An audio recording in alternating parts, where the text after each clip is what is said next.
Hello, and here we go. Let's pull up the video.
Hello, welcome to the Sutliffian Report.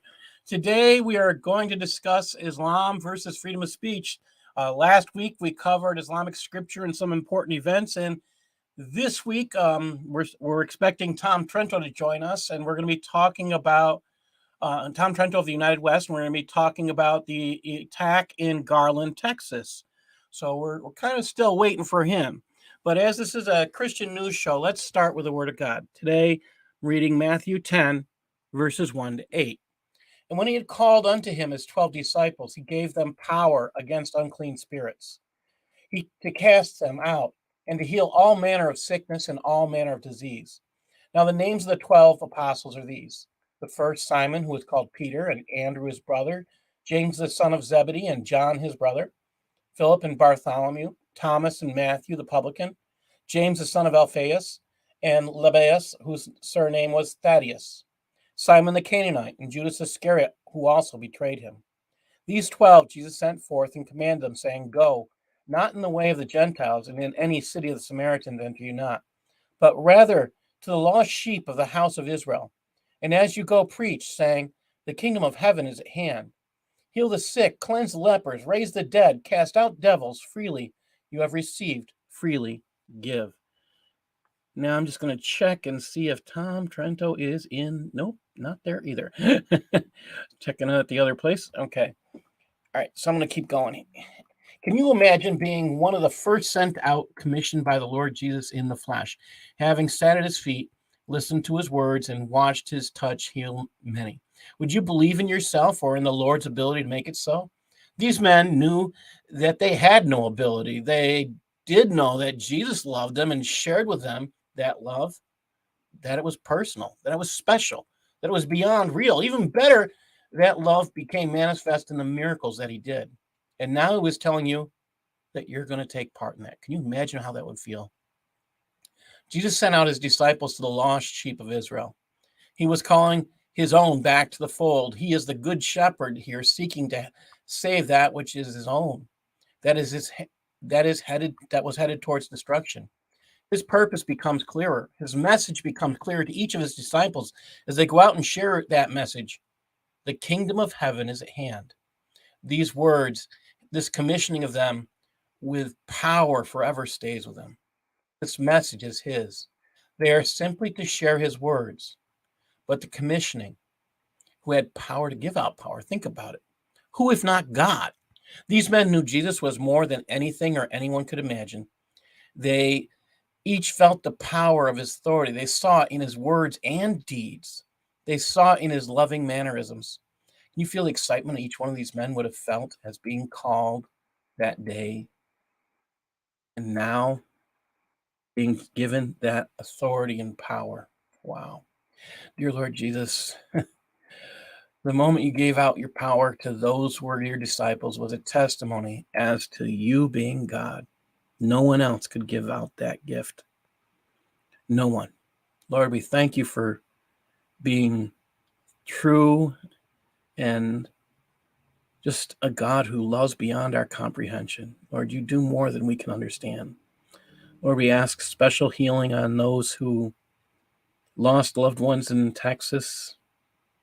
Lord, we pray for the school and the children that are there and the parents, Lord, and all the loved ones around those who are lost. Lord, take care of them. Watch over them. In your name, Lord Jesus, amen. Now, for those of you who are unaware of what happened in Texas, you must not have had your TV on or much of anything. I'm really concerned about what happened down there, and we'll talk about that later because I did promise to get into this. So while we're waiting for Tom Trento to join us, which he did make that commitment, and I'm still waiting to hear back. I did send him another note, so I don't know what else I can do, but hopefully he will not stand us up. Okay, so let me start sharing what I think is important today. So let me get this screen up here. All right, and this is I want to talk about some things that happened, and that has to do with an event that happened just before the shooting in Garland, Texas, the attack in Garland, Texas. So let's talk about that. This is I'm talking about is the Stand with the Prophet event. Now, sorry, is that just and what happened just before this? Does anybody know what happened just before this event? This happened on January 14th, 1 week before that. Something else happened. I think it was January 14th. Let me just double check. I have to pull my notes up. Sorry, guys. I'm going to move my notes. All right. And okay, here we go. So we have the Stand with the Prophet event, and that happened on January 15th, I believe. Just double check. Yeah, January 5th, January, I think it was January 15th, and yeah. And 1 week before that, just January, yeah, 1 week before that. Think about this. 1 week, January 7th. This is in 2015. They held this event 1 week after this. I mean, 1 week after that attack in Charlie Hebdo. Charlie Hebdo is where two jihadis killed 10 people over cartoons. And in America, they still held this event. Distasteful, disgusting, vile. It sent quite a clear message that they don't care about the concept of human rights and freedom of speech. It set a very clear concept. So I had some real issues with the fact that they were not telling the truth about, they didn't want people to know what was really going on. Here I thought this was horrible that this is happening. Well, it's another display of how bad things are. So let's take a look at, let me just say, I have some videos from the United West.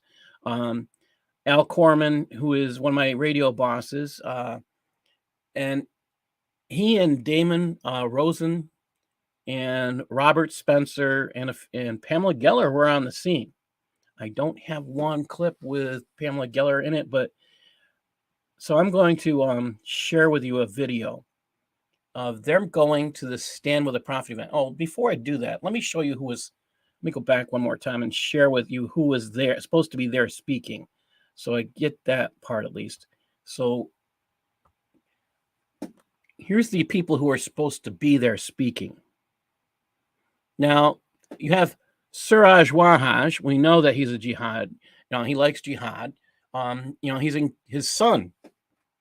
His son was arrested for a lot of things. Then we have Imam Abdul Malik Mujahid. He's got the word Mujahid in his name. What do you think he supports? Christian Bacher out of Germany. Professor Esposito, Mr. One of these Muslim Brotherhood lover guys. Imam Alauddin al-Bakri. And this guy's out of California. We got California, D.C., Chicago, and New York, and they all came down to Texas. Scary. Well, I'm going to share with you next something that should blow your mind. Now, this is a video shared with me by Al Corman, and this is from Tom from the United West. So let me just pull up this file. They went to the event. They weren't exactly welcomed. Now, when I say weren't exactly, that's what I want you to think about. What does it mean to not be welcomed? So you pay to go to an event, and you'd expect to be there. Makes sense, right? You pay for it, you'd be allowed in. So I'm going to play these two videos, and they're short. Just take a listen.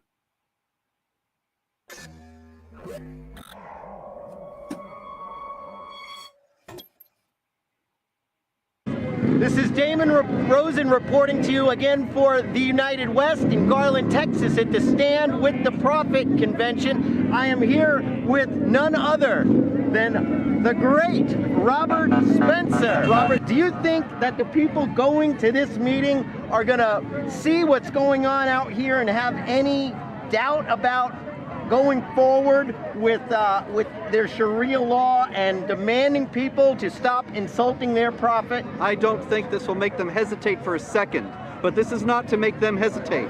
This is to mobilize the American people to stand up and defend our freedom. This appears to be a seminal day in American history, a day that Americans have come together and put their foot down and said enough violence in the name of Islamic jihad. Absolutely, and it had to be done. It's been long overdue, and our leaders, Barack Obama, John Kerry, Joe Biden, are all lying to us about what exactly kind of threat we're facing. It's time for all that nonsense to cease. This is a conference across the street about Islamophobia and how to fight it, which really means how to shut down any honest discussion of how Islam is inciting people to violence and hatred. And this is the American people out here saying enough is enough. You're not going to do this anymore. Organizers, what's happening today at the event? Just to give some people they're going to watch a video later, give me a background on what's going to happen tonight, what people can expect. We are actually gathering here to respond to what is going on around the world and how Muslims can organize ourselves and how can we respond to this event. 250,000 Muslims. Do you condemn the Islamic blasphemy laws? I'm sorry, what do you mean by that? The Islamic blasphemy laws. I don't understand what you mean by that. That if you offend Muhammad, Allah, or Islam, the punishment is a capital offense. There is no such a law in Islam. It's been called. So you're telling me there's no blasphemy laws anywhere in the Sharia Islamia? No. You cannot touch somebody based on a personal assault, or if they disrespect you in some way. You cannot do that. There is no such a thing. No, that's foundationally untrue. That's doctrinally untrue. This event spokesperson is a liar. Blasphemy laws in Islam is any irreverent behavior toward the holy personages, religious artifacts, customs, and beliefs that Muslims revere. Jurists created the offense and they made it part of the Sharia Islamia. Where Sharia pertains, the penalties for blasphemy can include fines, imprisonment, flogging, amputation, hanging, or beheading. Muslim clerics may call for the punishment of an alleged blasphemer by issuing a fatwa. I don't accept whatever they say. So if you had your way, that you would silence their blasphemy. What do you mean? Well, blasphemy in Sharia Islamia is illegal. fact, it carries a harsh penalty. Don't put words in my Well, mind. no, this is strict Islamic doctrine. She's done talking to you. She's done talking to you. You can get out of my No, face. she's done. She's her own person. And she said she was Don't finished. worry, I'm done. She said she was Don't finished. worry, I'm Should be. Do you condemn Islamic blasphemy laws? You heard what I said. So you're not going to answer? Yeah, you heard what I said. What about you, sir? No comments. You don't? Do you condemn the Islamic blasphemy laws? I think we have spoken. Do you, that's do you where I'm condemn turning it back. Islamic blasphemy laws? I think everyone. Sorry. I think everyone.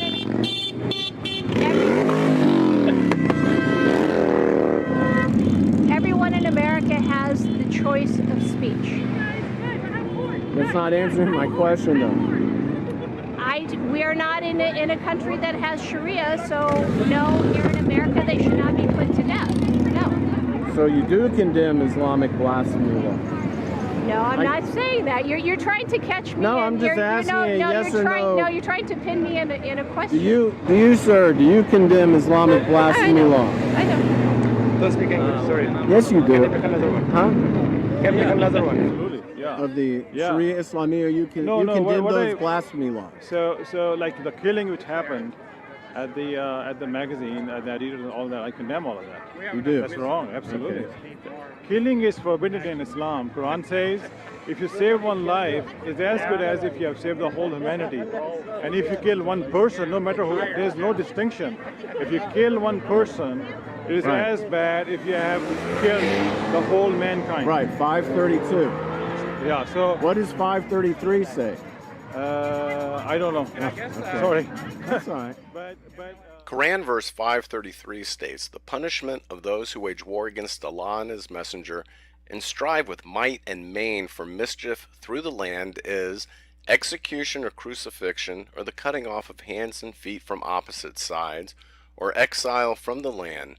That is their disgrace in this world, and a heavy punishment is theirs in the hereafter." Quran verse 533.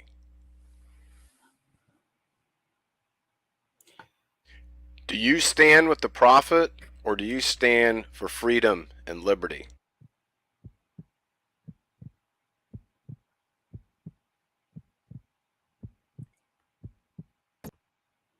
That was Al Korman who was narrating, and he caught them on the standard lies. And there's no other way to put it, is those are the standard lies. And I'm glad that he pointed them out. I'm glad he got it on film, because those are things that just need to be exposed. Now, Al went down there for the purpose of recording these events. He had a press badge. Jesse Waters went down with a press badge. Damon Rosen went down with a press badge, and a few others. You think they let them in? See, what do they all? What do most of them have in common? Damon Rosen. Okay, it's a Jewish name. Al Korman. Now, I guess I might not have thought of that as a Jewish name, but it is. Okay, let's look at a few others. To pay attention to see if they get in. This is what bothered me. It's bad enough that they're sitting there lying to us, but then they try to hold again, they claim it's a public event and they don't let people in. Okay, let me go back and double check just to make sure. Well, let me show you this too, because that's just one thing that's at issue. The other thing is, why are you recording? This was, again, well, because I have to record this because January I'm not 17th, allowed in. 2015. We were under the understanding this was a public event. Well, if you filled out a press pass, I can take you in. They're allowing the press to videotape the first 20 minutes if you filled out a press pass. Okay, I did. Then you would have to exit the building. Okay. Here it is. We're ready? My tickets were revoked. Well, I'm not sure why. There might be a reason for it. What do you think that would be? Look into it. Thank you. If you filled out a press pass, then we're going to allow you inside. And here, you know what? Like all of the other press passes that we filled out. I filled out a press pass. If you don't mind, would you please check on that for me? I promise you. And you'll be back out here? Yes, I will be right back out. Thank you so much. Just a minute. Thank you so much. Jesse Waters. Jesse Waters with 2 T's. 2 T's. I filled out a press form as well. I never received a response. It's Adam Credo, with the Washington Free Beacon, one of the best writers. With the Washington Free Beacon in D.C. Washington Free Beacon in Washington, Okay, D.C. let me write both of these names down. What media are permitted inside right now? If you filled out a press pass, then we're allowing media in. If you're here by the start time, I don't know if they've started yet. I've got to go and check. But if you're here for the start time, then they're allowing you in for the first 20 minutes, and then everybody, all the media is going to leave. I was told from another individual that I would not be allowed inside. I can't respond to what other individuals told you. I can only tell you I'm just what I know. trying to find out. And we also purchased tickets as well. And then Well, purchasing tickets doesn't allow media in. You have to have filled out a press we pass haven't ahead been of given time. an explanation as to why our tickets were revoked. Okay, I don't. As we landed here. I as don't well. know, but I can find out for you. Okay. All we're asking for is an explanation. Sure. I don't know that, as I said. And Sorry. what is your name? My name is Alia. Aliyah what? Alia Salem. And you're with? I'm with the Council on American Islamic Relations. So you're sponsoring this event tonight? No, I'm not affiliated with the event. I'm only engaging with the media press passes. Oh, so CARE is running the press operation? No, they just asked me to come out and help out. Okay. That's all we're doing. Just questioning, that's all. Yeah, that's all all right. we're It's doing. interesting that they would have CARE come out and take this responsibility. They asked Alia because I'm a part of this community. They didn't ask CARE to do it. So, and we're not. Here, you know what? Let's just move Yeah, forward on the. See if we I could would help. appreciate I know, yeah. that Let's. if I could get out of yeah, here and try to help you guys because if they shut it down, I can't get you in. And here, and ours too, ma'am, Aliyah? Wave at the end of the skybox. What's the people come? Not releasing any total No, numbers. okay. We had some extra assets that you haven't seen. Now this is afterwards, at the end of the night. No, everything, there was a lot of planning went into it. Yeah. It seemed to go very well, and we're pleased with the outcome. But you didn't have to. Nobody got in cuffs. Just a couple verbal No, altercations. Everything peaceful. there's nobody arrested. Great. Said there was no reason. They just said Well, First of all, you this met dissension, Guys, can like you- vultures let's over let me here, come out. please. Can we? Why don't we move over this way? Yep. Y'all did so well. Every time I got a little bit nervous, I just like. Why were you nervous? Well, there were people who are instigating, and anytime there's instigators, people can respond. What and were we they don't- instigating, We exactly? don't want to just hate speech. Hate speech. Telling people to Did go anyone home. threaten you? We're not even allowed. Well, they used a lot of profane language. We had children there, and we just didn't want it to escalate. What did you think? So we, Escalate like what? Like physically, you mean? yeah, like for someone on the hate protests to throw punches or anything. I'm Has sorry, that are ever you with happened the to you media? before? Are you with the media? Yes. Okay, because I'm with WSVN Radio, 7:40 a.m. Second, we saw somebody. okay. Thank you for your time. Has there ever been physical attacks at any of your He finally events? snapped and was just like, Now, Alina, you were gonna, Alina, You've got to get her name right if you're going to talk to her. You at least have to get her what name is it, right. She may Elena? not talk back to you, but it is not Alina. Well, then what is it? How do you pronounce it?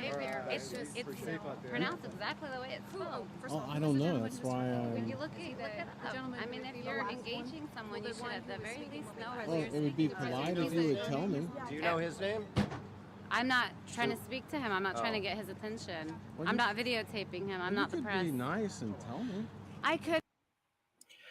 So what bothered me the most about this event was here they were supposed to, I mean, there's a big problem with this issue, with this entirely, is that this event was supposed to be open to the public. It violated the law that they didn't show that it was open to the public. I'm just going to go back and I'm going to show you the last few minutes of this where Al Corman reveals it was that they violated the law. Attending as a private Well, citizen, yeah, sir. but she did take the responsibility upon herself. Can I ask you a question real quick? Not if we're going to videotape it. No, I'm not. Look, he's trying to get why wasn't he allowed in? Director of Security, for the school district. Let me advise you that if you come back in, we're going to criminally trespass you. Okay. Now you're warned. Which means you'll be arrested and you'll spend the night in jail, okay? Okay. You're welcome to stay on that side of the barricades. That's not unreasonable. We're asking you to do it. However, if you choose to come on this side because he just warned you in front of 2 police officers, okay, you're going to be arrested. Fair enough. There's no warning after this point, okay? Fair enough. Fair enough. Please hold there. All right, thank you. The Muslim group which rented out the Curtis Colwell Center violated Regulation 1.04.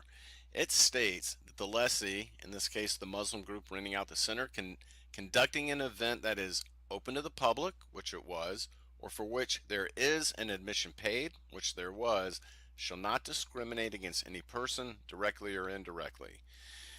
What was shown in this video clearly shows where the Muslim group violated the rights of several media organizations and individuals in clear violation of Regulation 1.04.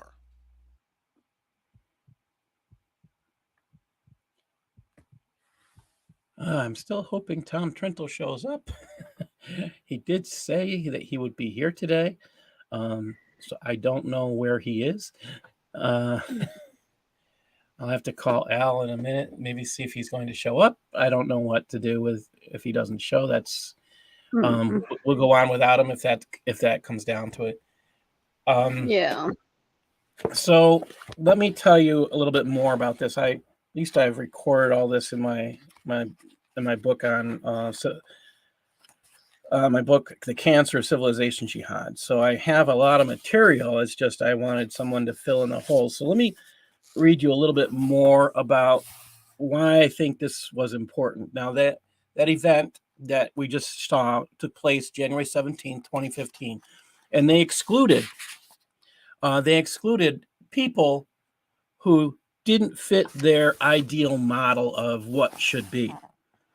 So we're kind of when you see those things, and then Robert Spencer was there, and Pamela Geller was there, and she said this: we are standing in defense of free speech. So they're protesting it. Okay, people need to understand that not a week after the slaughter of the editorial staff of the Charles Hebdo, the Islamic leadership in this country, the USA, is holding a conference to restrict our freedom of speech. It's the same exact premise, the same ideology. It's the same system of governments, Sharia, that was behind those murders. They seek to impose the same type of draconian restrictions on free speech. And we are saying, no, absolutely not. Robert Spencer was there. He said this: this event is dedicated to eradicating Islamophobia, which really means dedicated to eradicating any honest discussion on how Islamic jihadis use the text and the teachings of Islam to justify violence and hatred. They have too long controlled the discourse and shut down any honest examination of the motives and goals of terrorists by crying Islamophobia. The American people out there are saying enough. Enough is enough. We are not going to stand for this anymore. We demand the truth from our leaders, and we are mobilizing to fight for freedom. Now, hey, Islam is a mess. Okay, we're still waiting for Tom to show up, and I don't know what else I can do besides send him an email to say you're supposed to be here. But I haven't seen him, and I gave him a way to connect, so I don't know what to do. And he even contacted me earlier yesterday to say he would be here. All right. Okay, so let's keep going. So let me just share this. As Islamic leaders who ran that conference made the claim that the conference was about inclusion. As you could see from watching those videos, no, it was totally about exclusion. It was only about the Muslim perspective. That was it. There was no allowance of any other perspective. And that's what Sharia is. And this is where, Robert Spencer and Pamela Geller and Al Korman and Damon Rosen, Jesse Waters as well, were there to get those facts.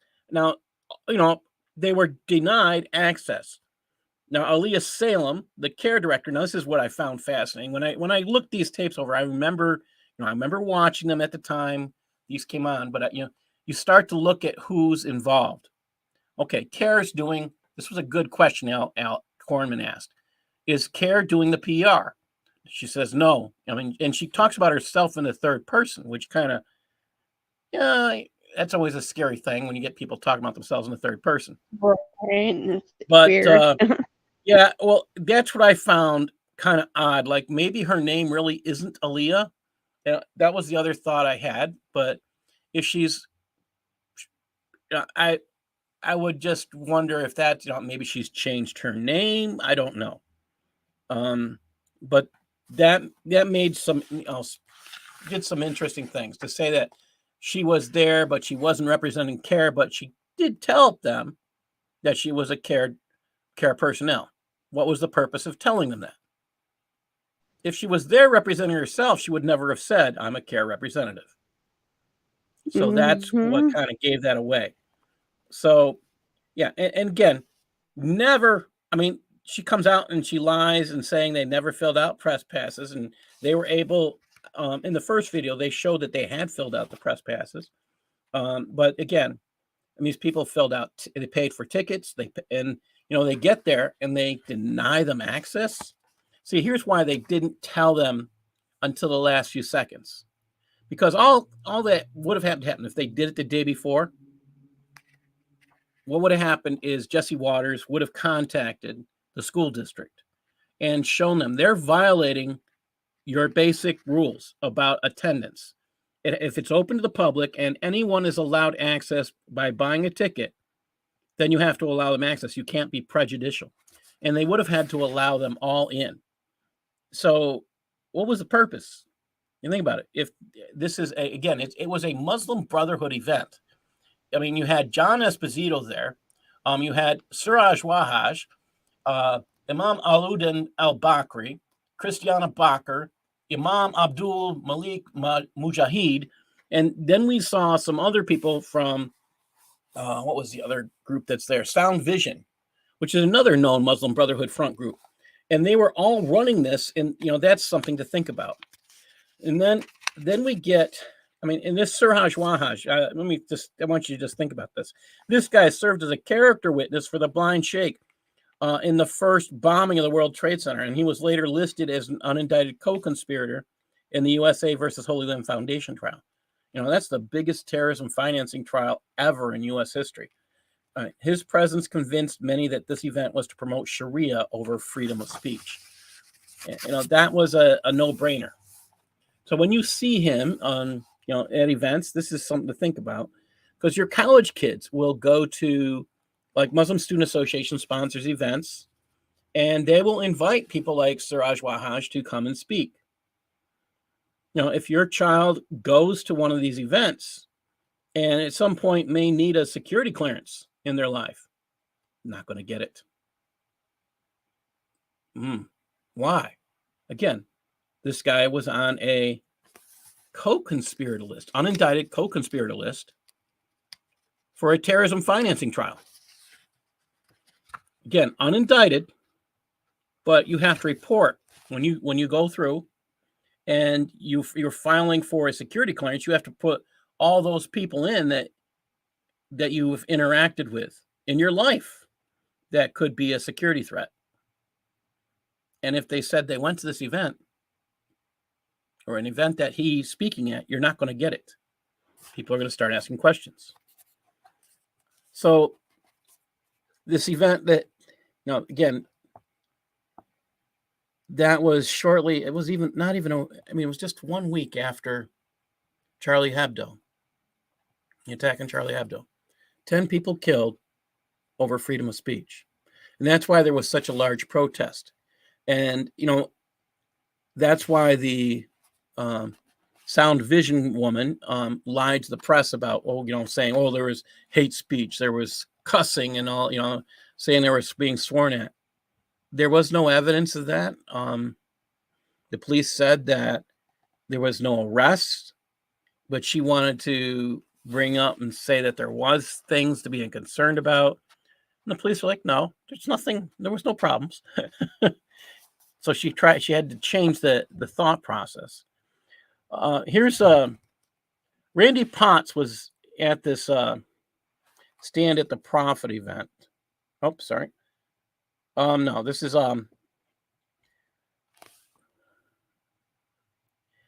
okay, I'm sorry. We're going to talk about what happened at the next event, which is the Garland, Texas event, which I was hoping Tom Trento would be here for. And I still have no idea where he is.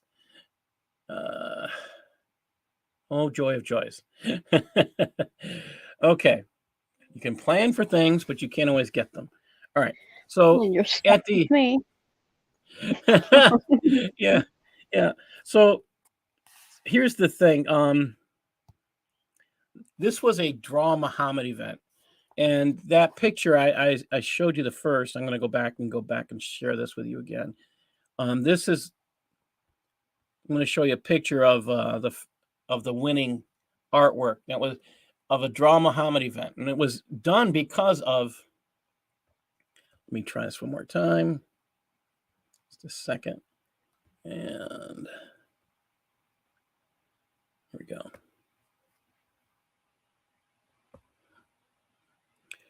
All right. So you see this picture. You can't draw me. That's why I draw you. You can barely see the hand down here, but that picture was the winner by Bosch Faustin, and of the entire event. So Randy Potts was actually there, the Daily Beast. Now, I don't consider the Daily Beast an incredible. I don't consider it generally a conservative group or media. But here's what Randy Potts, the Daily Beast, said about the event, about Draw Muhammad Day. When Geller stepped to the podium, the room fell silent.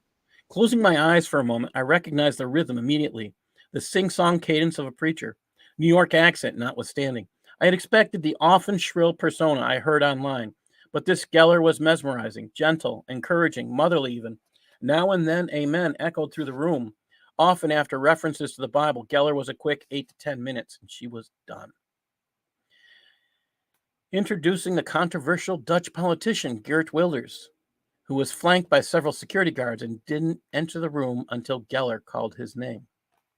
While Wilders spoke for 15 minutes, didactic, explaining why he said Islam is an ideology and not a religion. The crowd gave him several standing ovations, not because his speech was rousing, but because of what his presence represented, how long he had been fighting Islam, how much security he needed, how 2 U.S. Muslim congressmen tried to keep him out of the country.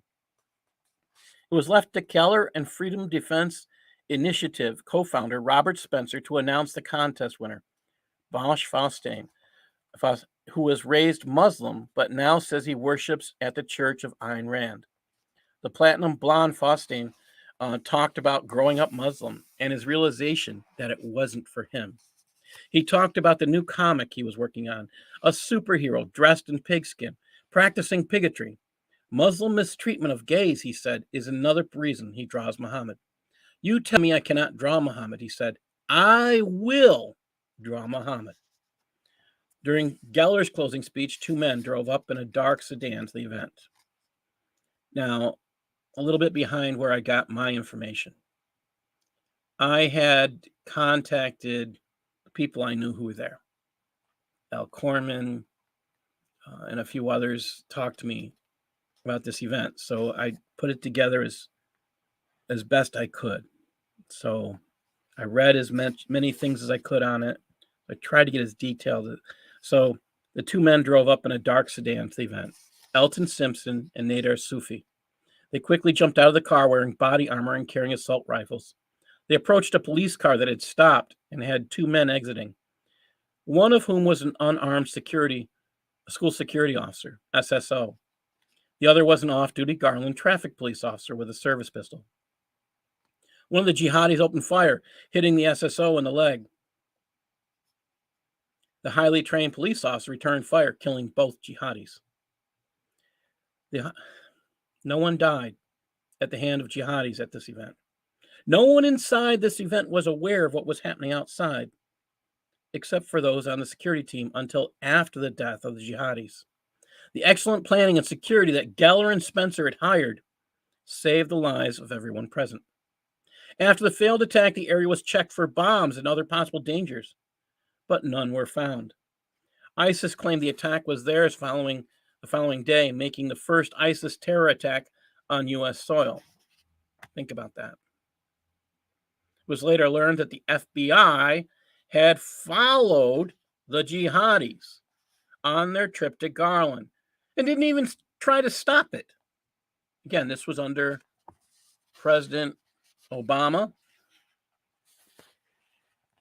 I wish I could say it was a surprise, but the things that happened during that presidency have really destroyed our fight against terrorism.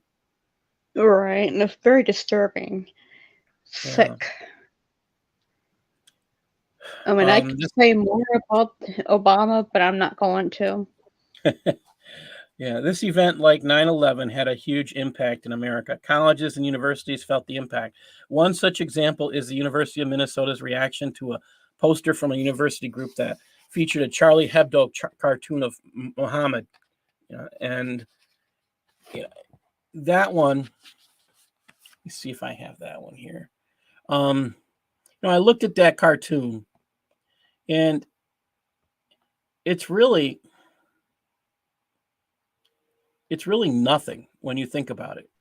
There's really nothing. To the point. It's just, it just says, just has a guy holding a guy that's an Arab holding I stand with Charlie.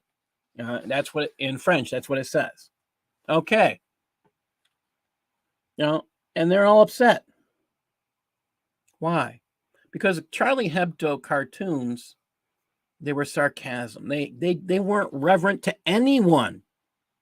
They didn't they weren't friendly with Christians. They weren't friendly with Republicans, Democrats, conservatives, or liberals. They bashed everyone, and they didn't care. They were called a satirical magazine for a reason. Now, it's not my choice of a magazine. I probably wouldn't buy it. But that doesn't mean somebody should go and firebomb them or go and shoot everybody up simply for doing one thing, not accepting. Now, I had some serious issues when I looked at this time period and I looked at this event. This is an attack on U.S. soil. This is the only attack on U.S. soil claimed by ISIS by 2015. It was the first attack claimed by ISIS. Now, there were other claimed attacks. Were these men actually commissioned by ISIS? Well, ISIS puts out a magazine, or Islamic State, as they became later. They put out a magazine and they encourage people, just like Al Qaeda did, to do various actions. What's interesting is, in this whole event, that bothers me the most is the 2 FBI agents who popped out of the car behind the jihadis and didn't pull their guns when they saw them get out with guns. What was their intention? I have a lot of respect for people in law enforcement, but the more I think about events like this, I lose you just that have respect. to wonder. Yeah, what was their real intent? To escort them to the event, make sure they got there? Or was it observation? If it was observation, then why didn't they do something when those men got out of the cars and began shooting? Why didn't they shoot? To me, I don't see any justification. And then they snuck away. See, nobody told anyone the FBI agents were there until later. That had to come out later. That's a problem. But again, we're talking about freedom of speech, and I want that to be the main issue. What is freedom of speech when people are willing to kill you over it? How about this one? In the United States, where freedom of speech has been so revered, the libraries have had banned book weeks, typically on the last week in September. A banned cartoon or a poster sounds almost ridiculous in comparison. But if they put up a picture of Muhammad, it would get Muslim students to file complaints. They did one. That particular year in 2015, they did, and 260 Muslims filed a petition against the poster. Think about that. The university claimed, this is the University of, this poster went out to schools all the way around the country. I mean, it's done for banned book week is normal. I mean, it's done every year. And they put this out every place. And universities claim that 40 non-Muslims also signed in support of the Muslims' desire to remove freedom of speech. Did you catch that? To remove freedom of speech from students and professors on the basis they claimed to be offended. Speech can be offensive. Does that make it wrong? No. No. Now, when it becomes libelous, that's when we have issues. Hi, Connie. Thank you for joining us. Thank you, sir. What's the topic? What's been freedom of going on, speech. man? Well, Tom Trento was supposed to join us, so I'm going to be razzing him throughout the show. The absent guy who was supposed to join us. Oh, here he is. There we go. Hey. Oh, sorry.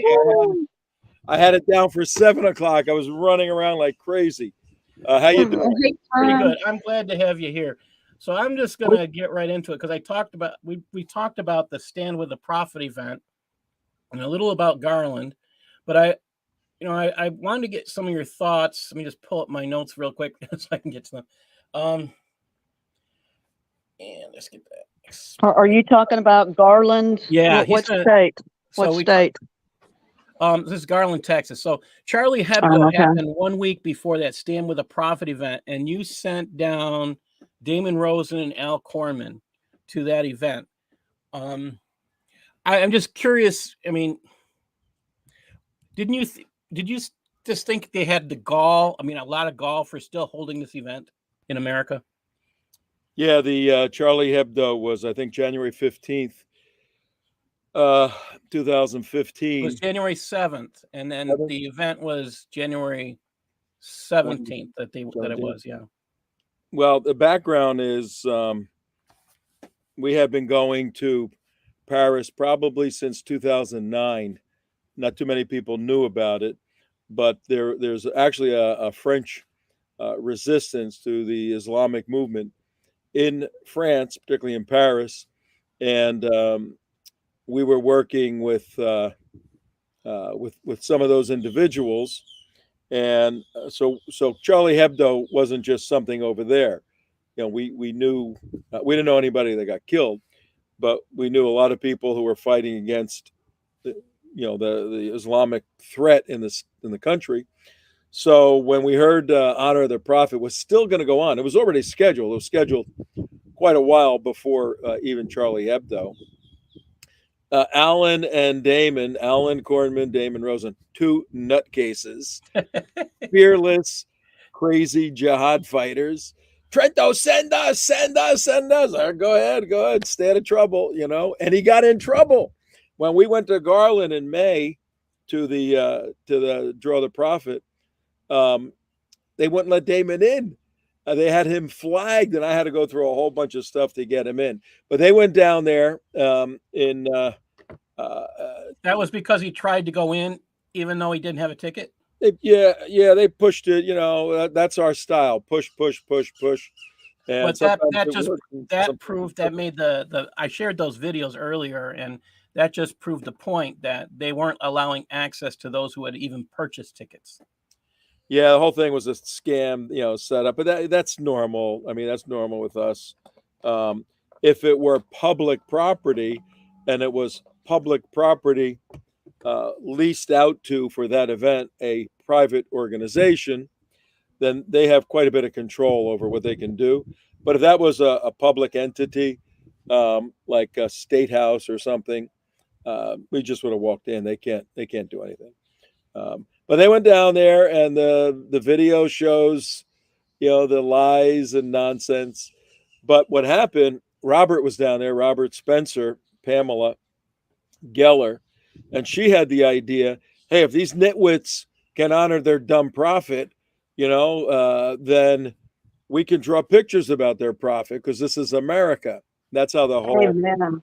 that's how the whole draw the prophet event for May. There's my alarm to make sure I don't miss you. Well, yeah, that's the part I find fascinating. So, this event occurred, this Draw Muhammad event occurred simply because people got together as good Americans would and stood up for freedom of speech by simply saying, for simply recognizing that they're upset about drawing Muhammad. Let's do it for the sake of freedom of speech. That was it. It was a very simple principle. We all knew that it was, in its simplicity, it contained a lot of complexities, and it contained some serious consequences. But you go back to the guys writing this stuff, the freedom of speech. Are we going to put that in? Are we going to leave it out? What are we going to do? They're dealing with the leading country that control the world, England, and they said it's staying in. We're going to fight. We're going to do whatever. So we're not in that position because we're in control of this stuff to a lesser degree now. A few years later, so we said, let's go, let's do it. And I told Pamela, we'll live stream it for you. I'll bring a team of guys, and that's what happened. We went there and live streamed it. Well, thank you for doing that. Now, when you were present in Garland, Texas, at the Draw Muhammad event I just already asked that, didn't I?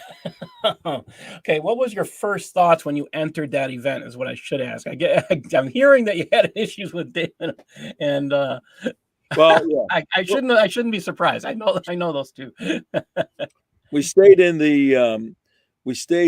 a hotel close by to the Curtis Colwell Convention Center, and around I'm outside at my house smoking a cigar. I usually smoke a cigar 7 o'clock at night by the water, hang out. So we did a little reconnaissance early in the afternoon around 1 o'clock. We went over, and the various security. What time do we have until? My show goes till 8, so I've got enough time. Oh, okay. I'm not worried. Right. Then we walked around the perimeter. We saw the various law enforcement entities, and there were layers of police protection. We saw them setting up. I went and found the guy in charge of all the security, introduced myself, and I said, "Here's who we are. Here's what we're doing. We have a lot of these people. They know we're coming because we publicized it. We have a lot of people that don't like us. Geert Wilders was there, and I started working with him in 2009 in the U.S. and in Europe, in Holland and in Paris. I said, "Is there going to be trouble?" I said, "Very possible with Geller and Spencer and Willie. Very possibly there could be some trouble." They said, "We're well prepared. We'll show you." So we started walking around the place, and they had towers going up for cameras. Cameras were on everything. They had a third level perimeter of secondary, a soft perimeter. 2 cops in a car at the entrances, and nothing, no heavy weapons, nothing like that. Then, as you get closer to the building, there was significant hardware, body armor, ARs. And then when you got inside, there's SWAT members all over the place.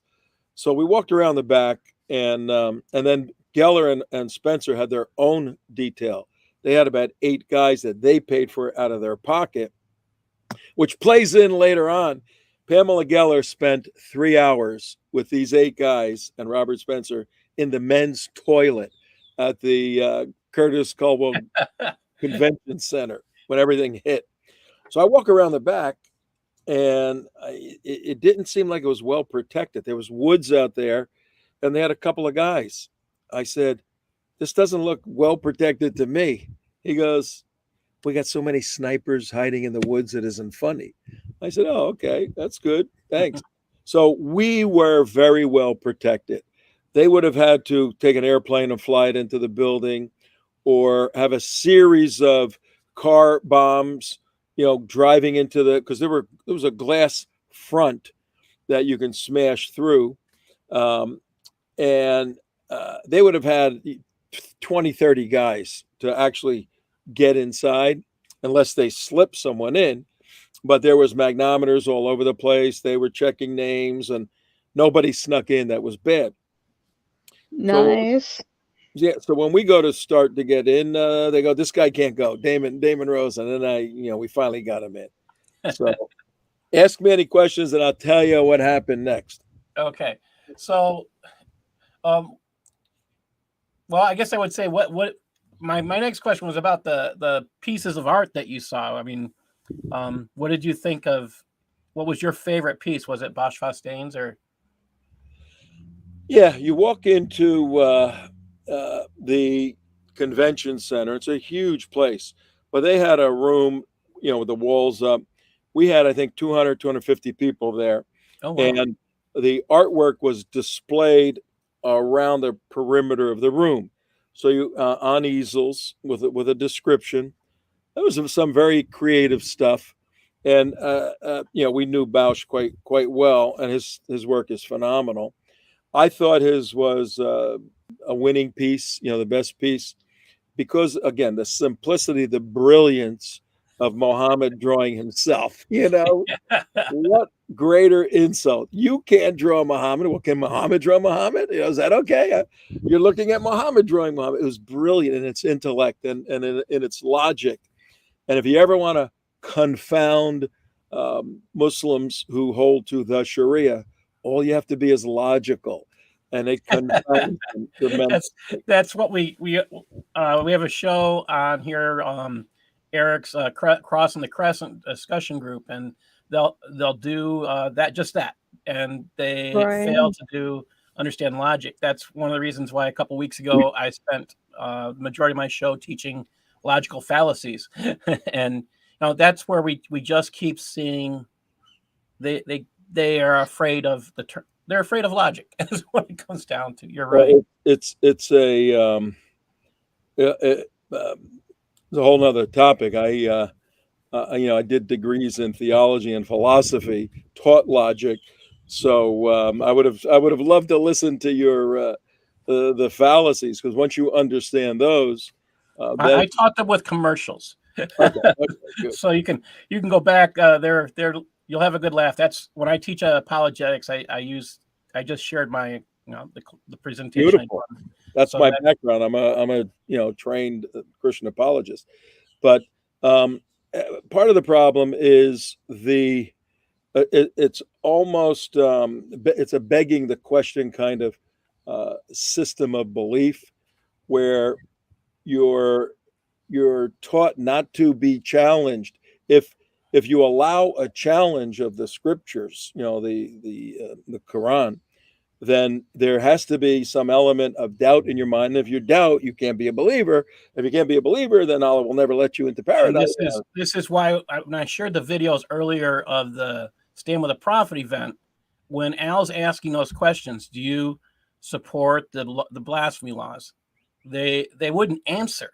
They really wouldn't answer, because it's exactly what you're saying. If we say something, we stand against them. We're standing against Muhammad, or we're standing against the Islam. So it's pretty bold and I mean, just about anything can be standing against Muhammad. And as a Christian, I fight that system, but I can see and feel and understand the people trapped in it.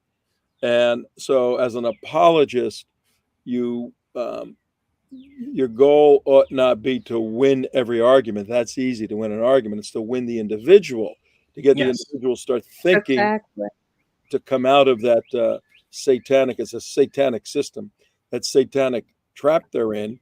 And And sometimes you have to just give them a little bit, and you can see their eyes starting to spin, and you back off, and you think about this stuff. I'm actually now in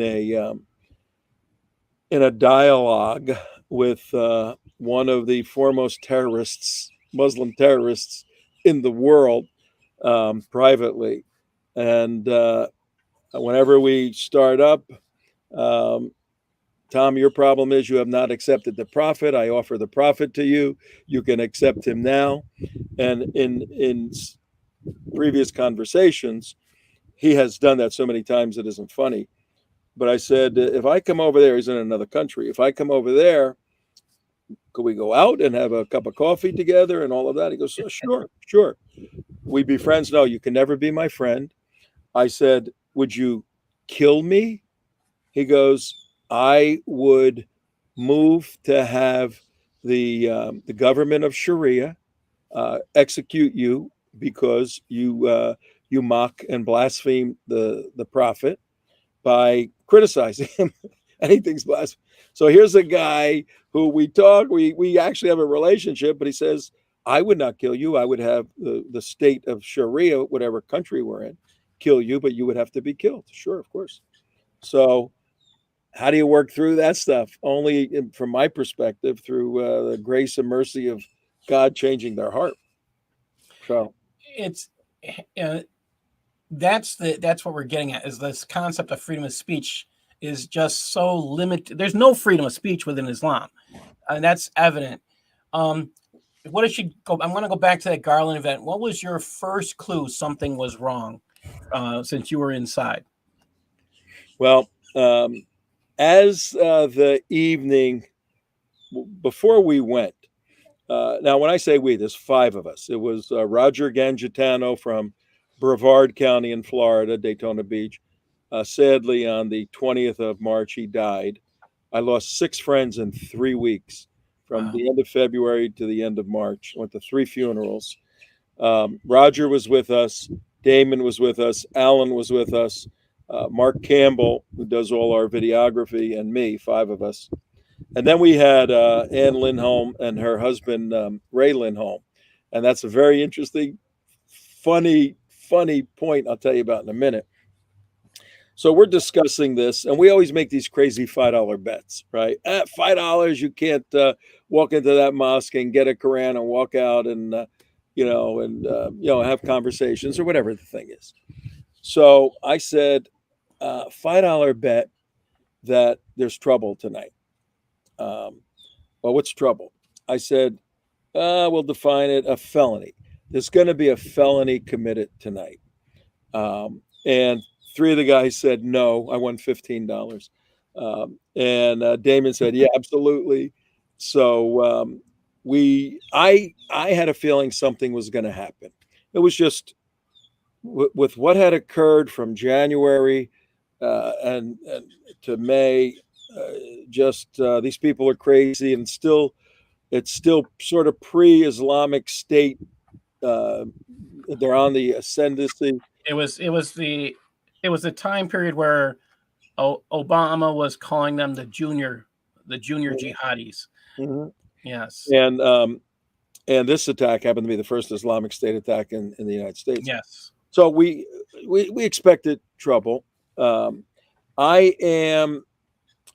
We started the event late. We were supposed to go from 5, end at 7, and then leave, go out to the parking lot and leave.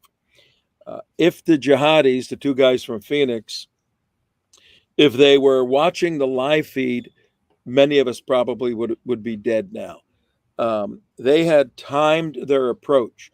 They knew that the law enforcement protection would be significant, but they were smart. Their targets were everyone leaving the facility, walking to their cars in the parking lot. They were equipped with, each of them had ARs. They had 1 or 2 9mm SIGs. They had body armor on. They had all kinds of ammo. And they were on a jihad mission to go see their virgins, but they were going to take out as many as possible. Problem is, we started 20 minutes late. So when they arrived, we weren't out there. And I'll tell you what happened then. But I'm doing interviews and pre-show. After the show, after the main stuff, Geert Wilders had already left. He spoke. He left. He was out of the building. His guys, I've worked with him a lot, and his Dutch police. They're SEALs, basically Dutch SEAls. As soon as he's finished somewhere, he doesn't hang around. They get him exfilled. Okay. So I'm doing some after event interviews and holding a camera, and Damon Rosen comes running up. Shots fired, shots fired. He's whispering to me, shots fired. And I pull the mic away. Here, my cigar be a mic. I pull it away like, what are you doing, man? There's thousands of people watching this thing. I go, I don't know what's going on, but go figure it out, then come back to me. So I continue. I didn't take it that seriously, like, okay, shots fired. Maybe, maybe not. Go get the information. He comes back a minute later. He said, people shooting up the place out there. Cop has been hit. I go, are you sure? And all of this is still on live stream. We let the camera run. And then all of a sudden, a SWAT leader runs on stage. Ladies and gentlemen, we have an incident. We have an incident. Everybody get down. Nobody move. There's trouble outside. And the crowd was amazing because there were some older folks there, some older women, youngest maybe 17, 18, 200 people. You'd figure somebody starts screaming and going crazy, and everybody was calm. So the SWAT guy goes down, and everybody, no one knows what to do. So when the SWAT guy came up, and you'll see this picture, went all over the world. Alan runs up because we're taping at the podium, sticks his microphone over to the SWAT leader, telling everyone there's trouble. And that picture of Alan holding the mic with the SWAT guy went all over the world. So he leaves, and there's like, what do we do? So I run up there, I grab the mic, I said, look, there's a problem. We're going to be cool. Everything's going to be all right. Who's in charge here? Who's in charge? We need direction from somebody. And then somebody pointed out, one of the cops, he says, I'm in charge. We're going to go in the other room. I said, everybody be calm, be careful. Not going to be a big problem. We'll deal with it. And they got us out of that glass room. There's a glass lobby, then the wooden doors. They got us out of there very, very quickly, put us in the interior, which happened to be a basketball facility inside of that place. So we go up in the basketball seats, and it took about 5 minutes to get everybody in there. I'll stop, let you ask any questions, then I'll tell you what happened at that point. So, wow, that's a move. I mean, it's still moving from a glass place to something a little bit more contained would probably make you feel safer. Now that sounds like you're still within the third ring from what you're talking about, the security level. Yeah, we're still being protected, and we get into this, the amphitheater seats like at a basketball or a hockey, but this happened to be a basketball court. The seats go up like this, like a movie theater. Yeah. And maybe 3,000 or 4,000 people it would fit. We're at a section. We got all the 200 people here, cops all over the place, people on their phones. It's hitting the news now. And I go down to the front after about 10 minutes of uneasiness. I said, ladies and gentlemen, are there any ministers in the place? And a guy stands up and a woman stands up. And I said, I think this is a good time for prayer. Can you lead us in prayer? Right? So they both prayed. And as they prayed, another person went into their pocketbook. And when they finished praying, pulled out an American flag and held it up. And spontaneously, everybody bursts out into God bless America. I got chills right now. And we're under attack. We have no idea if there's 20 people, one person, no idea. And we're singing God bless America, and it was so moving. It was simply one of the most moving moments of my I life. can see that being a tear-jerking moment. Yeah. Really was. So we're there Yeah, about a half hour, and then and they had their plan. Garland and the law enforcement elements had their plan. So now the attack occurred, and the next plan was, we don't know who's under attack. All we know is this group is under attack. We don't know if they're looking for a specific person or not. Law enforcement speaking. We're leaving. We're getting out of here. We're getting the hell out of Dodge. So we go around in a secure area where the buses come in. They put us in buses, 20, 30 people in each bus, and they took off. And we went about 20, 30 miles away into a firehouse, somewhere in another town in Texas. Police escort, police cars in front and back. We get there, police guard all around the place. And we get into the, by now it's about 10 o'clock at night, 10, 11 o'clock. We get into the fire station and, okay, what are we doing here? And then the FBI comes in and the ATF comes in and they said, look, we've had an attack. We don't know if there's bombs. You can't go back to your cars. Everything has to be checked. You'll be staying with us tonight, and we have to interview everybody. Did they fingerprint us? I don't think they fingerprinted us. They may have. They were looking for, obviously, inside people, and they wanted to eliminate any more threats. So they divided everybody up, and then they start doing one-to-one interviews. They pull you aside. They do an interview. Who are you? What are you doing here? What's your name? What's your ID?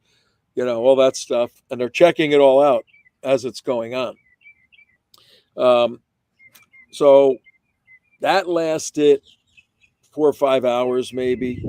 So, I mean, like you said, it was a planned event, and they planned to catch you as you were leaving. But thank God you were 20 minutes late starting. I never caught that part before. I didn't realize there was that element there. That's divine intervention, if you ask me. It was amazing. Then there's a whole now. When we finally left, they let us go back to our hotel. They dropped us off. Wouldn't let us go to our cars. We were there another day before they cleared the cars for bombs. They thought bombs would be planted on the cars. They're very, very thorough. So what happened outside? I'll stop if you want to ask any questions, and then I'll tell you what happened outside. Go ahead. You're fine. Right after all of this occurred, about a week or two, I got all the guys into a room, and or was it the next day? Pretty soon after. And we went on record. We all gave our understanding of what happened, the 5 of us, and that's online somewhere. And it's really very interesting. I was looking at it the other day. What happened outside? The 2 jihadis come up in their car, and they were at a point where there was a Garland marked car, and there was a Garland police officer sitting behind the wheel. Gary, I forgot his name. 30 years on the force, never fired his service weapon in 30 years. And then there was a school cop. Yes, yeah. I was just sharing that. What we call an SSO today. Mm-hmm. School security officer, yeah. And the 2 jihadis were pulling up, and behind them were 2 black guys who saw the whole thing and videotaped the shooting. Were you aware of that? Oh my gosh. No. Wow. There were 2 guys who had just left Walmart, which was across the street. They came and they held they saw something going on. They put their camera on, and you hear gunfire. You see all kinds of commotion. You hear them go, man, get out of here, bro. Let's go, get out. Cars sliding, they're backing out, getting out of there. Well, we tracked one of them down, and we had to pay him money to interview him on my show. And we didn't give out his name or anything, but he told the whole story. And they saw this car pull up. The cops stopped them to find out who they are, what they wanted, because they look suspicious. And the passenger gets out. The other two guys are out of the car. The passenger gets out with an AR, starts shooting, hits the FSO in the ankle. That's where he got hit. Ouch. Went down, and the Garland police officer returns fire, knocks down the driver, body armor and everything. And meanwhile, not the driver, the passenger. Meanwhile, the driver runs around the back of the car, pointing right at him. They are 25 feet apart. This is not 200 yards. This is a gunfight with an AR against a 9mm, 25 feet apart. And the officer drops them, and the snipers now unload on the two bodies and just kept shooting the bodies until they were dead. And then everybody descends on the two dead guys. Then they had to search their car. They had to actually blow up the trunk of the car because they thought there were explosives in it. That took hours and hours and hours. And that, I don't think that information was shared much previously, because I haven't read that in any piece that I read on this. Wow. The blowing up the car? Yeah, I didn't realize that. Yeah. Yeah, the whole gunfight lasted probably not a minute. The whole thing, not a minute. And by the grace of God, the Garland cop kept practicing, and he hit him and dropped him. I don't think he killed both immediately. I think the snipers ultimately, put the guy out because they heard gunfire. They just turned on it, and so these guys on the ground and start shooting them. Now there's other issues with FBI informants and all of that. But when we got back, probably 3, 4 o'clock in the morning, 5 o'clock in the morning to our hotel, nobody could sleep. And we just sat up and said, what the hell happened? Oh, here's the funny part. You ready for this? Yes. When before the event started, now Damon came up to me as we're winding down, shots fired toward the end. Before it started, like about 4:30, we anticipated a huge crowd protesting. There were 2,000 protesters in January at the Honor the Prophet event, 2,000 American patriots protesting. So we anticipated a response similar, thousands of people. So Damon goes, hey, Trento, I want to go tape the protesters out there. I said, no, you can't go alone. You can't go alone. We always go with somebody. Al spoke to me about there really wasn't any protesters. Is that? So I said, Ray Lindholm was there. This is one of the ladies that works with us, Annie, her husband. I said, Ray, can you go with Damon? To keep help him, protect them if need be. Two guys and with the protesters. He looks at me and he goes, yeah, I think I can do that. Ray Lindholm is a highly decorated Army Ranger. Oh, you're not going to mess with him.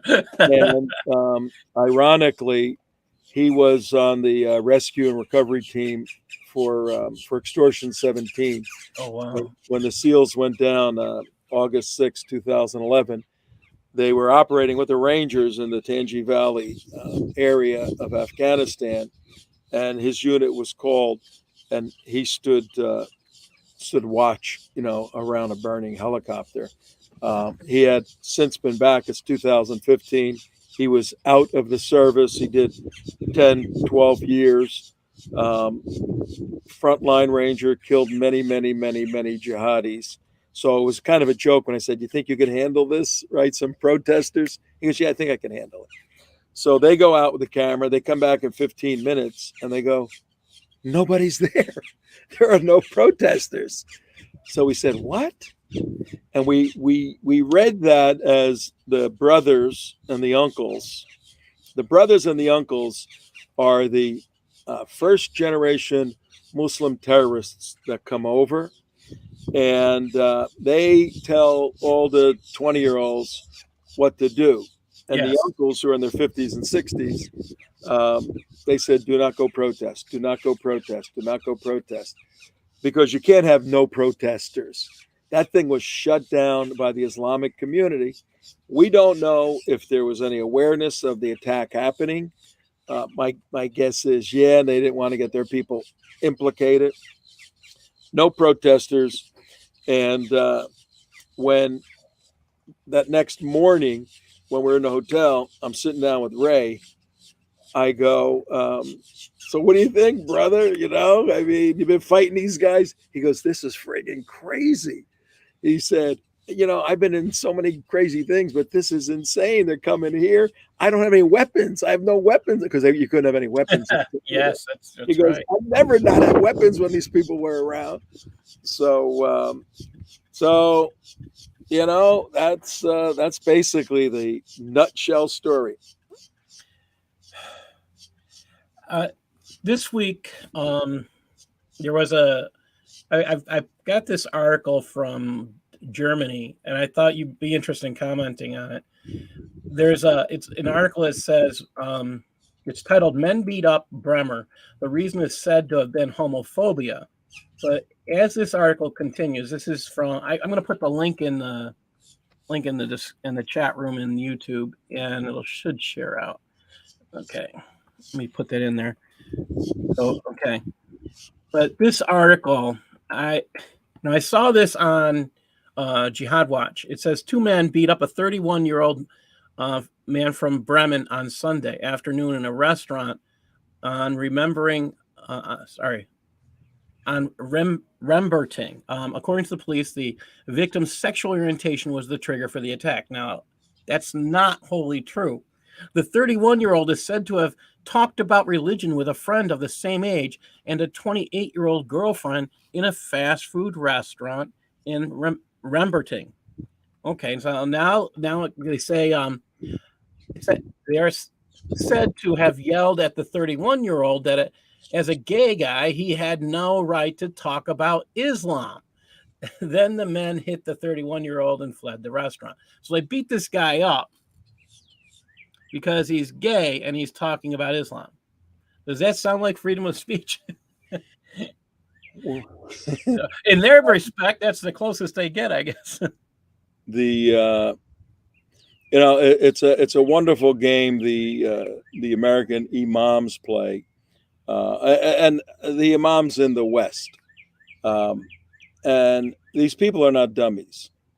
Many of them are very highly educated in Western universities, but they have to defend a system that's illogical. But if you have a universe of people out there, like we have more and more each and every day, who have abandoned Aristotle's canons of logic, then these people and the left and the Marxists can have more sway because they're not analyzing what's being said. So when Muslim leaders talk about freedom of speech, it's obviously in the context of what Allah and Muhammad allow to be free, and therefore they say we have freedom of speech. If you follow the Sharia, you're free to speak within the guidelines of the Sharia. You have freedom of speech. So people conflate that with our First Amendment, which very few countries have a First Amendment or a Second Amendment. And when you grant these liberties, you have abuses like we did in Uvalde, Texas. Abuses of the Second Amendment when you grant rights to a large universe of people. So no, there isn't freedom of speech in Islam. We know that. The problem is, I've been doing this a long time. I started studying Islam in 1975. Oh, wow. And at Moody Bible Institute back in Chicago. And all these years, there are more people walking away from a personal relationship with God, more people opening themselves up to the legitimacy of other isms and other systems, or that may have some aspect of some God or no aspect. And you referenced the gay people, and I have seen the progression from, let gay people come out of the closet to let gay people force you into the closet. If you don't align with their beliefs and their policies and their principles today, you go in the closet. You, those who don't hold to a homosexual orientation or a belief, and I don't. I think it's not. I think it's obviously condemned in the scriptures, but I have seen the influence of homosexuality grow in the marketplace of ideas and filter down into the various institutions, whether it's a religious institution, the Metropolitan Church, whether it's the institution of media. We see that with a battle in Florida right now over the gay agenda of California Disney and Orlando, whether it's in politics, and homosexuality is a destructive belief element. Personally, it's destructive to the individual, and corporately to a culture. These are just historic facts. If you say that, though, you're homophobe, Islamophobe, phobophobe. I've been called everything. What are you going to do? It's interesting because you run into people who will say, just like you pointed out, they'll say that they have freedom of speech in Islam, but if you catch them down to, if you actually quote Sharia to them, then they don't know what to say in response. You catch, and then they're like, well, that's not true, or they just make something up on the fly to, which is either takia or one of the other 5 words they use for lying to us. And usually it's Kitman, I think, but yeah, it's more of a, we can't let you know we don't accept this, no matter what. I mean, it's if you understood this concept that we don't accept this, no one would believe us. That's what it comes down to, and it's a scary thing. I want to say thank you for joining us, Tom. Can you tell people how they can support the United West and more about your organization? Yeah, the United West. We started. I'm at my home in Florida, where I saw the towers come down on September 11th, 2001. I lived in New Jersey when they went up. I used to watch them going up, and I saw them come down full circle. And I was on for the first part of my life. I was a Christian activist out of Colorado, apologist, dealing with a lot of the cultural issues, pro-life issues, school issues, all different kinds of culture war issues. Then I took a little sabbatical, and then when I saw the towers come down, I said, "Okay, I'm back." I know this is going to be the epic battle of my life, and I went back to school here in Florida. Went to Florida Atlantic University and took a bunch of courses on the Middle East, on Israel, on Islam. I read everything in the world there is on Islam. I knew it theologically. I didn't understand the system, the jurisprudential system of the Sharia.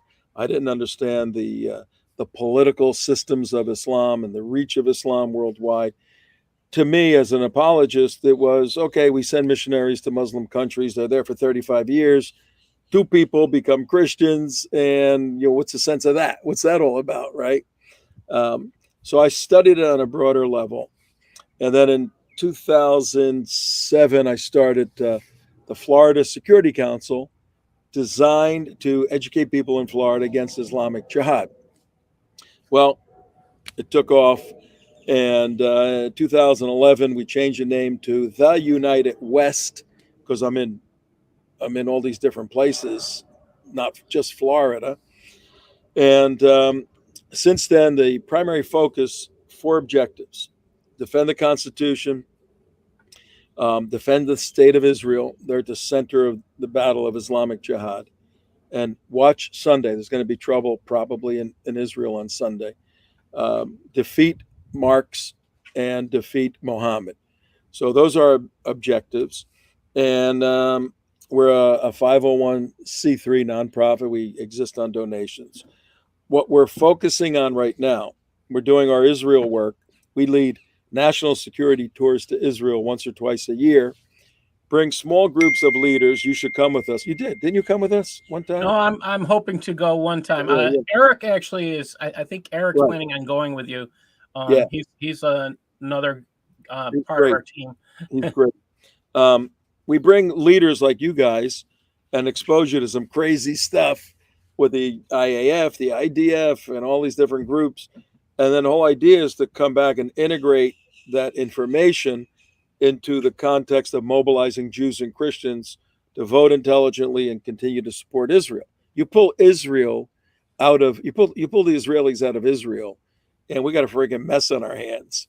We're going to have to send hundreds and hundreds of thousands of Americans to fight for the Middle East. Otherwise, you think now we're paying a lot of money for gas? Iran in a second would destroy Egypt and Saudi Arabia and control all those oil fields, and they would have the West by the neck. Well, they just threatened Israel. Was it a week or 2 ago, saying they were going to nuke them. It's not. They've been making that threat for a long time, but now even the Biden administration has pretty much stated they have the ability. Yeah, the 4 days ago, a general was assassinated in front of his home in Tehran. 2 motorcycles drove up, shot him, killed him. And the Israeli government, this is what the New York Times is reporting, the Israeli government told the Biden administration that we did that. And we're sending a message to Iran because we killed a general that's responsible for killing Jews all over the world. He was one of the generals responsible for proxy attacks against Jews. So we Israelis, told Biden, want to show the Iranians we can reach out and touch you right in your own home. Stop it. Well, that got leaked. Somebody in the Biden administration leaked it to the New York Times. They reported on it. Iran is furious. Sunday is what's known as Jerusalem Day, Yom Yerushalayim, and it's the day of celebration of victories for freedom.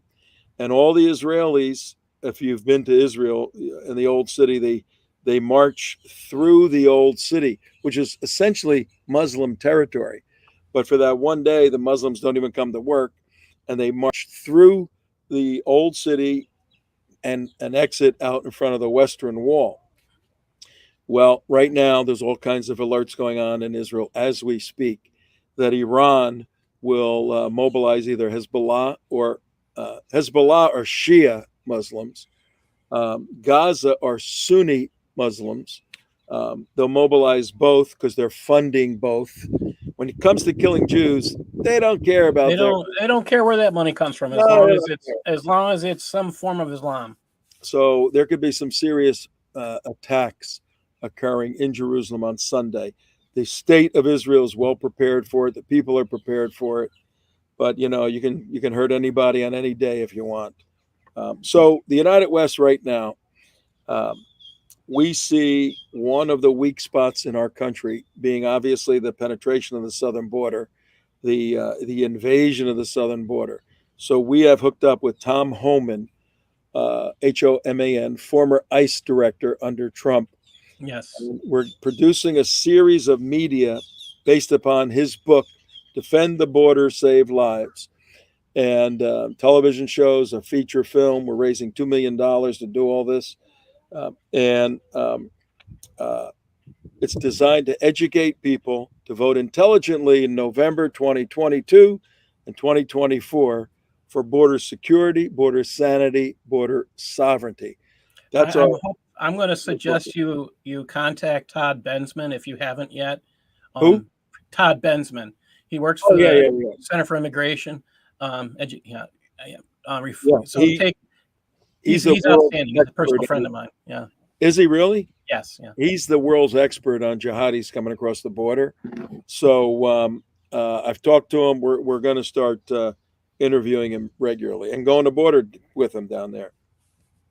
So and the way we're phrasing this, Tom Homan is a contributor on Fox now. He's on every day, and he's been talking about the bravery of the border tech agents that went in and killed the shooter. What was I going to say? Bensman. The way we're encapsulating our whole 2-year educational campaign is a man, a movie, a movement. The man is Tom Homan. The movie will be out in 2023. Okay. TV shows in 2022 that'll go on Fox Nation. And a movement. We're going to create a grassroots movement for the 2024 election to win in 2024 with elected officials who will indeed protect the border. Very simple. Oh, and 2023 May, we're taking Homan to the border, and we've brought the Israeli experts who built the fences and walls in Israel. We're bringing those two together, touring how Israel maintains border sovereignty with 6 nations that want to kill them. And then we're going to take that information back here to share and educate people. So you need to come on that trip, May of 2023. I'm hoping for that. That's what I'm going to invite right Todd now. too. I'm going to invite Eric. Eric's here. Did you want to ask Eric? Did you want to ask Tom anything while you're here? Or hi, Eric. I mean, turn Eric. Hey, Eric. I'll unmute him. Well, he's muted himself, I guess. He was driving. It was noisy. Yeah, he was driving. I'm excited. I think we can only do what we can do. I'd love for us to be able to protect our borders. I'm marveling at the work that. I have a clip which you might laugh. I have a clip I was going to play at the end of the show tonight, which is has to do with our borders and Governor Abbott's decision on what to do when the federal government buses people into their towns. Would you mind watching that for a second? Sure. All right. This will make people laugh, I hope. I saw this and it was going to be my laugh of the night. And I don't usually have laughs on this show, but this is all about 45 buses. Between sending buses from Texas over to DC versus the NGOs doing the same thing to basically anywhere USA. So our goal in sending the buses is to help local communities. The idea arose at a meeting like I had here, but it was in Uvalde. And in Uvalde, they were having these illegal migrants dumped off in their community, and they had no capability of dealing with them. And they talked about having to put them on buses and send them up to San Antonio. I said, I got a better idea. We're going to send them to Washington, D.C. What we're trying to do is we're trying to help communities like whether it be Eagle Pass or Uvalde or Del Rio or all these other communities alongside the border not have to deal with this tidal wave of people in their communities. And so we are a relief valve for those communities by moving the migrants out and getting them to Washington, D.C. And we're up to our 45th bus now. When you add a 0 to that, wow. I think Washington, D.C. is going to soon find out they're going to be dealing with the same consequences we're dealing with. I saw that. He said, can you imagine when they get to 450? Will that be enough? You hear the criticism, you're inhumane, your mexophobes or whatever they want to come up with. Tom Holman, who spent 35 years on the border, the name of his book is Defend the Border and Save Lives. And it's critically important from a humane point of view to recognize that if you properly defend the border, you will ultimately save lives in doing that. And then you also ascribe a principle deeply into the fabric of the country that has gotten obliterated, that you need to have a rule of law in any civilized encounter, or you have what we have in urban areas in Seattle and DC, you have anarchy. So you have to balance humanity with the rule of law, and you come up with a system, let me see, where, I don't know, go through Ellis Island like my grandparents did. Yeah, I'm a retired social studies teacher, and they taught educators, social studies teachers, to teach about this in a negative way. However, if we go back and we look at, there was a medical test they had to go through to get here. They had to be able, their sanity had to be checked. There was so many things. Now you keep hearing about all these jihadis getting in, or people doing these violent acts in Europe. What do they say? Well, they're mentally ill. If they had used that concept of, you can't enter the country if you're mentally ill because you'd be a burden on the state. Sorry, they wouldn't have been in. I mean, but they're not protecting their borders, and currently we aren't as well. And Todd's last book, I have got it here someplace, but Todd's last book was built on the premise that the border security, national security, is not political. It's something that both parties have been doing for as long as there's been a need for national security. And, he actually proves that in his book. And now we have a flip on that. But yeah, it's a hard thing to see today where they're not protecting our borders. Hey, Eric, thank you for joining us. Not only is it hard, it's insane, and it resonates very loudly and psychically with American voters, even voters on the left, even minority groups, seeing that they're being pushed out. We're coming out. I shot a video yesterday. It will be out in a day or two. Yesterday is the 25th. On the 24th, the FBI arrested Shihab Ahmed Shihab. Guy's got 4 names. Three of his names are Shihab. Okay, so for the sake of simplicity in the video, I used his name Shihab. They arrested him in Columbus, Ohio. He was an Iraqi citizen. In September of 2020, he got a visitor's visa. The height of the pandemic, he gets a visitor's visa, comes to the U.S., lands in Columbus. Why Columbus? I don't know if you remember Rifka Barry, but we were very involved in helping save Rifka Barry, defend her. She was a teenage minor who converted to Christianity in a Muslim family in Columbus. And we had to help get her out of town and hide her and all of this stuff. And it was a big 2 years. Geller and Spencer were involved. So we know Columbus. He landed in Columbus because there's jihadi mosques in Columbus.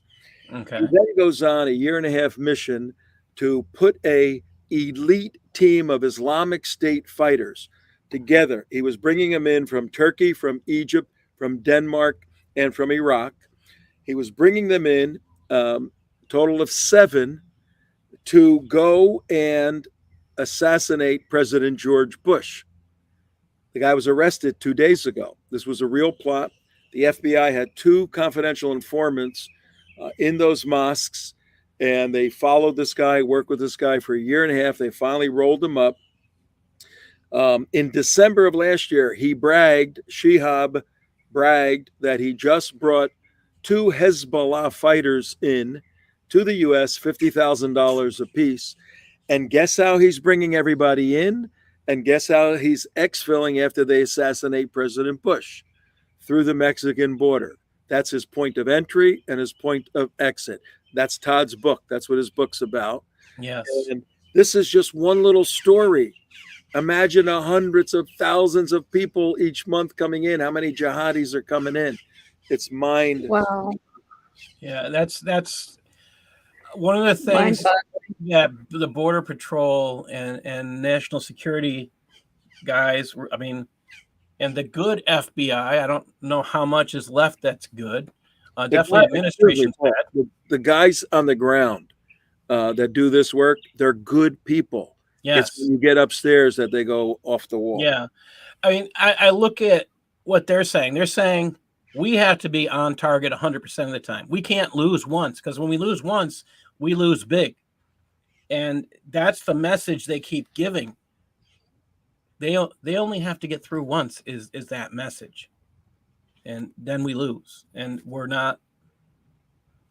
our government's not allowing, I mean, us people who are not standing up and doing things like yourself, we're not standing up and fighting, then we're also responsible is how I look at it. So I want to say thank you for all that you've done today and shared with us, and appreciate all your hard work.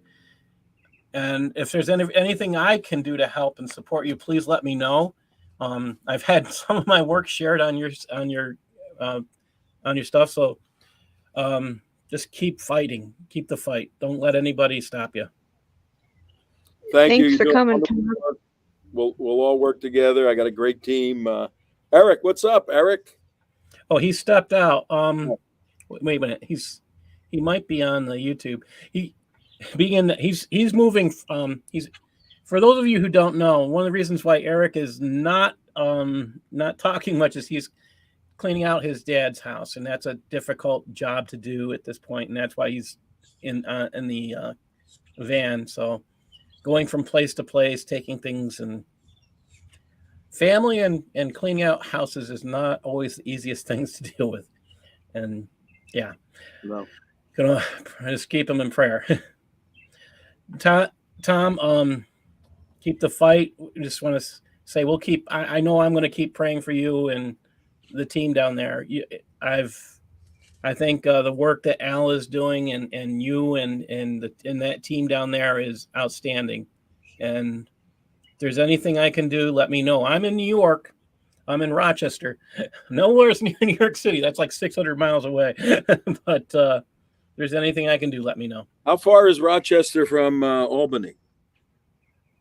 We're about 400 miles. Oh, that far. Phew. Yeah. I'll be in Albany at the end of June. I could probably run up there. Let me know when you're going to be there. I'll see if I can pop in. I'm a retired teacher, so summers are usually free. So now everything seems free until I get a different job. Keep up the good work. Keep your emails coming out. People don't realize how much hard work goes into the material you produce. And if you get one person that says, hey, thanks, this was good, probably 100 people read the stuff or watched it and it touched them somehow. So my closing thought here, because I got to get going too, is people doing this stuff, you don't choose to do this work. I should be retired. The beach is 0.7 of a mile, the Atlantic Ocean, from my house. I should be on the beach every day, hanging out. I should be doing that. This is a calling. It's a calling of God. And when it's a calling, you have to do it. And you really aren't that concerned about the results. You plan to have the largest impact you can because donor dollars are coming in. You want to be responsible. But you really leave the results to God. They'll be known in eternity. And when you have that kind of attitude, you become unstoppable. And that's the team we have. Everybody's committed to the cause, as you guys are. So one team, one fight. That's our motto. Okay. All right. God bless. Thank you. All right. You want to sign me off? I don't know how to sign me off. Okay. All right. Here we go. Have a good night. Good night. All right.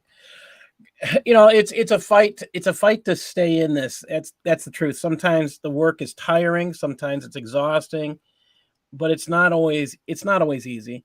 That's the truth. Right. And the reason why we do what we do is to share the truth. Number one, The goal here is, if we can, we bring you closer to Christ. The message is to give you facts that you can use and then share. If we give you something that you don't know, I mean, tonight I learned some things about Garland that I didn't know, which still kind of surprised me. Oh, I didn't definitely. expect the event. I mean, I talked to about 4 people who were there. I interviewed them. I can't tell you how many articles I read on Garland, and still with that, I still learned something new today. And that I'm going to have to go back and replay, and I may add some of this. If I do an update of my last book, I'm going to add it. Freedom of Okay. speech is something that does not exist in Islam unless you say it exists within the confines of Sharia. And when you say Yeah. that, there is no room for dissension. There is no spot that you can disagree. And that's the important thing most people must understand. If you make a slight disagreement, you can be called an apostate and they can kill you. This is where there is no freedom. Even the non-Muslims are expected to obey Sharia.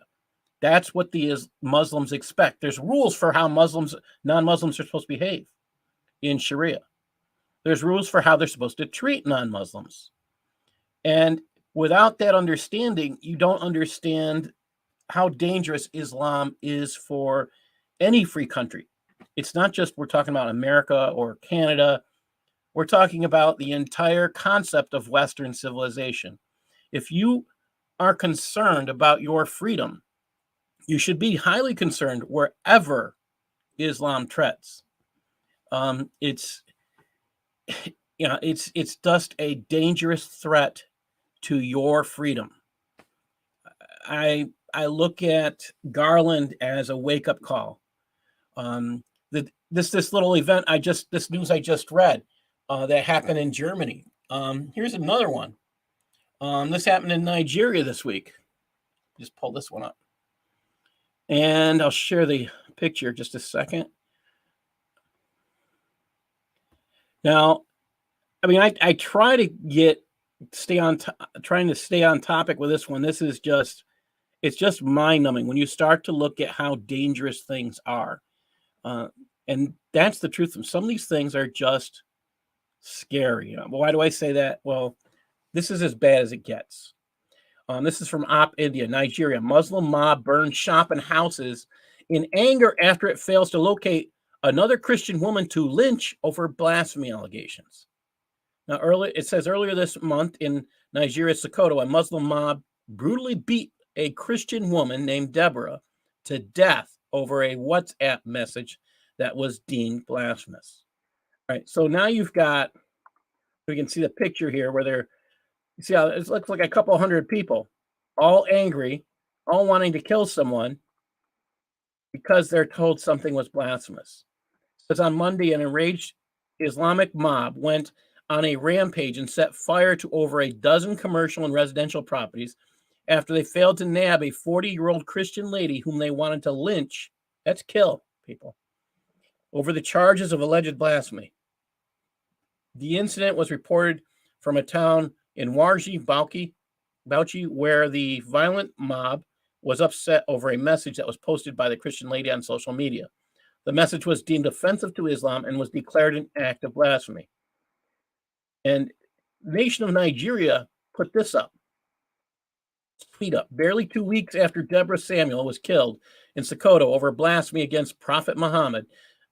Some, again, they call him prophet, which maybe they're afraid they'll get killed if they don't put that. Some youth in Katagan Warji headquarters and Warji local government of area of Warji state have launched a manhunt for another Christian lady. Allegations are all that's required. There is no proof to kill. There's no requirement in Sharia that you have evidence. There's nothing required. They can just simply kill on the basis of a false allegation, and that's okay in Islam. That should be upsetting. It should be bothering to you. And I mean, I think about the importance of freedom of speech, and it's not just Islam that we're having issues with. Mm-hmm. You know, we had Biden try to establish a disinformation group. Well, that's the same thing as a propaganda ministry. And that closed down really quick when they realized who they hired. Wait a minute. Don't you have to get vetted before you hire somebody? Before they get hired? I mean, don't they, to work for the government, shouldn't they be vetted? Well, the person who was picked, if they vetted her, I would say the person who did the vetting needs to go back to kindergarten, because, I mean, a 5-year-old could have done research and found this information. It was there. It's all there. I mean, I could teach a 5-year-old how to do this.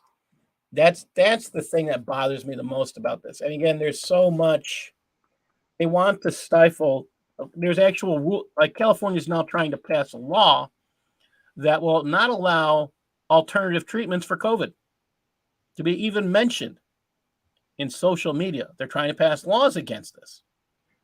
Not just social media, but from doctors. So doctors aren't going to be legally, I mean, pretty much now they're trying to tie, I mean, this is going beyond freedom of speech to tying medical professionals' hands to not allow them to treat you with what the doctors might consider the best medicine. This has been going on for a couple of years now. And it's to the point where people, I mean, the question is, what can you do? You got to stand. These people that are trying to push this, they're making the doctors go against their oath. First, do no harm. Yes. And you know what's bothersome about, like, who is just the World Health Organization is trying to create another shutdown right now. And you know, I don't know if people are aware of that, but they've actually tried to create a legislation where they will be in charge rather than our government. And you know, they got shut down, thank God, but that was attempted. And you know, who was going to approve of this? The people who want to give up our government. And who are those? I'm just going to say the commies, because they want to destroy us. So this stuff gets me upset. It gets me thinking. And you know, there's one last thing I wanted to cover here today, because I'll just share the screen on this. And John Guandolo covered something today that I thought was extremely interesting, and it's a different topic, but I can't not cover it. And we have too many people playing games with their name, with their faith. What do I mean by that? I want to read this now. This is again by John Guandolo. He runs Understanding the Threat. The Muslim World League, okay, that's a Muslim Brotherhood entity, hosted the Forum on Common Values of Religious Followers last week in Riyadh, Saudi Arabia, which was the first interfaith event ever held in the Arabian Peninsula. The event was attended by Christian leaders from the United Kingdom and the United States. Here are a few facts to lay out before proceeding this history. Muslim World League was established by the Saudi royal family in 1962 and was the International Muslim Brotherhood Front, was the first International Muslim Brotherhood Front group ever created. The head of the MWL is appointed by the Saudi king. The MWL has been used as financial mechanism to support Al-Qaeda to the tunes of hundreds of millions of dollars. For those not aware, Al-Qaeda was designated a foreign terrorist organization on 10/8/1999. Okay. One of the Muslim World League organizations, the International Islamic Relief Organization, also funded terrorist activities across the globe. What I'm saying here is there are certain people we need to be careful, watchful of. And you know, Sam Brownback got caught at this meeting. He's a former Kansas governor. Dr. Walter Kim, president of the National Association of Evangelicals, was there. Joel C. Rosenberg, political consultant, author, and quote, evangelical. Bob Roberts Jr., senior global pastor of Northwood Church. Chris Siepel. At this point, I would not trust these people. I mean, I'd be very cautious, because when you go to these events, and if your purpose is not to expose what they're doing, we have a problem. All right. Thank you all for listening. God bless you all. And let's let's keep fighting for freedom. Yep, fight And the good fight. Thanks. God bless you all. Thank you.